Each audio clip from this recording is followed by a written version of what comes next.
think that war is the most horrendous invention mankind has ever come up with.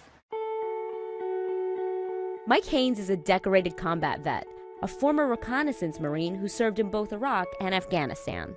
But since he's come back to the U.S., he's taken on a new mission. You weren't thinking about farming in combat? I wasn't thinking about farming. I was just thinking, I was really questioning what was going on with warfare in itself. We kind of have a predominant mentality right now that we're going to drop bombs and that's going to solve the problem. So instead of making things worse, instead of dropping bombs, then how about let's drop some food? You know, let's give people the tools that they need to rebuild their community. One solution, he says, is a helical outpost, a hydroponic greenhouse and power station. It's wired with satellite internet access and it filters 2,000 gallons of water a day. Basically, an industrial-sized Swiss Army knife. Dylan Radigan helped start Helical. You might recognize him from TV. Where did the idea come from? This is an idea that was brought to me by people like Mike Haynes, combat veterans, who I'd say to them, what does the world need? And they have this sort of militaristic worldview of this integrated equipment functionality. And they say, we don't just need a power station, and we don't just need a communications hub, we don't just need a farm. We need all of those things working in an ecosystem that can then build capital and people. And Helical says you can drop an outpost in the middle of nowhere. Who came up with the idea of putting it in a shipping container? In the Marine Corps, we unpack those things, pack them, unpack them, pack them, unpack them, pack them, day in and day out.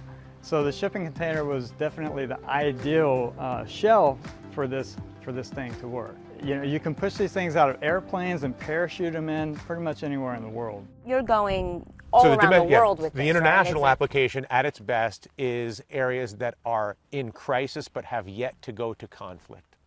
So think Turkey, think Nigeria, think Kenya, any place that has limited penetration of basic resources. The only obstacle to shipping outposts everywhere?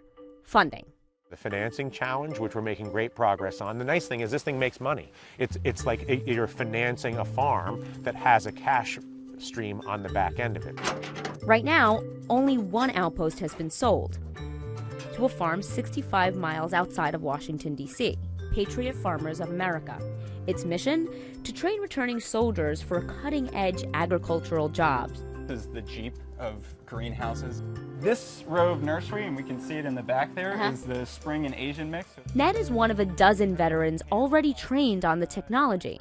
For Helical, that's just the start. When combat veterans are coming from a scenario of death, pain, destruction, to get back into working with plants, you kind of shift to becoming a creator and a nurturer. It's more of a healing thing as well. So it's a positive win-win all the way around.